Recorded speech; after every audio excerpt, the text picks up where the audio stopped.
ಎಲ್ರಿಗೂ ನಮಸ್ಕಾರ. Welcome to my YouTube channel. ಇವತ್ತು ನಾವು ಹೀರೆಕಾಯಿ ಮಸ್ಕಾಯಿ ಹೇಗೆ ಮಾಡೋದು ಅಂತ ನೋಡೋಣ. ಇಂಗ್ರೀಡಿಯೆಂಟ್ಸ್ ಏನೇನು ಬೇಕು ಅಂತ ನೋಡೋಣ. 1 ಕಪ್ ಆಗೋಷ್ಟು ತೊಗರಿಬೇಳೆ ತೊಗೊಂಡಿದ್ದೀನಿ ಮತ್ತು 1 ಸ್ಪೂನ್ ಆಗೋಷ್ಟು ಹೆಸರುಬೇಳೆ ತೊಗೊಂಡಿದ್ದೀನಿ. ಇದರಿಂದ ಸಾಂಬಾರು ತುಂಬ ಟೇಸ್ಟಿಯಾಗಿರುತ್ತೆ ಮತ್ತು ಸ್ವಲ್ಪ ಥಿಕ್ನೆಸ್ ಬರುತ್ತೆ. ಸೊ ನೆಕ್ಸ್ಟು ಒಂದು ಹಚ್ಚಿಟ್ಕೊಂಡಿರೋಂಥ ಟೊಮೆಟೊ, ಒಂದು ಸ್ವಲ್ಪ ಕೊತ್ತಂಬರಿ ಸೊಪ್ಪು, ಒಂದು ಹಚ್ಚಿಟ್ಕೊಂಡಿರೋಂಥ ಹೀರೆಕಾಯಿ, ಒಂದು ಹಚ್ಚಿಟ್ಕೊಂಡಿರೋಂಥ ಈರುಳ್ಳಿ, 3 ಹಸಿಮೆಣಸಿನ್ಕಾಯಿ, ಒಂದು 4ರಿಂದ 5 ಜಜ್ಜಿಟ್ಕೊಂಡಿರೋಂಥ ಬೆಳ್ಳುಳ್ಳಿ, ಒಂದು ಸ್ವಲ್ಪ ಕೊಬ್ಬರಿ ತುರಿ. ಈಗ ಒಂದು ಕುಕ್ಕರಲ್ಲಿ ತೊಗರಿಬೇಳೆ ಮತ್ತು ಹೆಸರುಬೇಳೆನ ತೊಳ್ಕೊಂಡು ಇಟ್ಕೊಂಡಿದ್ದೀನಿ. ಇದಕ್ಕೆ ನಾನು ಹಚ್ಚಿಟ್ಕೊಂಡಿರೋಂಥ ಈರುಳ್ಳಿ, ಮೆಣಸಿನ್ಕಾಯಿ ಮತ್ತು ಬೆಳ್ಳುಳ್ಳಿನ ಹಾಕೋತಾ ಇದ್ದೀನಿ. ಹಾಗೆ ಹಚ್ಚಿಟ್ಕೊಂಡಿರೋಂಥ ಹೀರೆಕಾಯಿನ ಹಾಕ್ಕೊಳ್ಳೋಣ. ಈಗ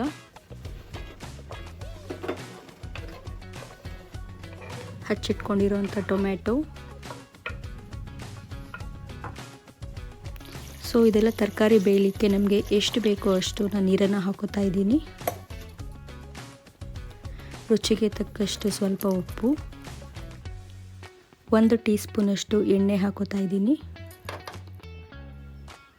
ಒಂದು ಸ್ವಲ್ಪ ಅರಿಶಿಣ, ಒಂದು ಸ್ವಲ್ಪ ಜೀರಿಗೆ ಮತ್ತು 1 ಸ್ಪೂನ್ ಆಗೋಷ್ಟು ಸಾಂಬಾರು ಪುಡಿ. ಮನೆಯಲ್ಲೇ ಮಾಡ್ಕೊಂಡಿರೋದಾದರೂ ಓಕೆ. ಕುಕ್ಕರ್ನ ಕ್ಲೋಸ್ ಮಾಡಿ 2ರಿಂದ 3 ವಿಜಿಲ್ ಹಾಕ್ಸ್ಕೋಬೇಕು.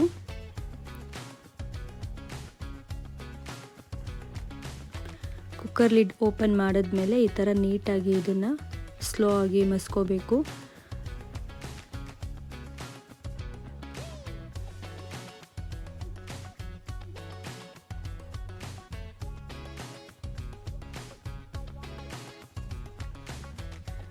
ಮಸ್ಕೊಂಡಿದ್ದಾದಮೇಲೆ ಸ್ವಲ್ಪ ಕೊತ್ತಂಬರಿ ಮತ್ತು ಕೊಬ್ಬರಿ ತುರಿನ ಹಾಕೋತಾ ಇದ್ದೀನಿ. ಒಂದು ನೆಲ್ಲಿಕಾಯಿ ಗಾತ್ರದಷ್ಟು ನೆನೆಸ್ಕೊಂಡಿರೋಂಥ ಹುಣಸೆಹಣ್ಣು ರಸ ಹಾಕೋತಾ ಇದ್ದೀನಿ.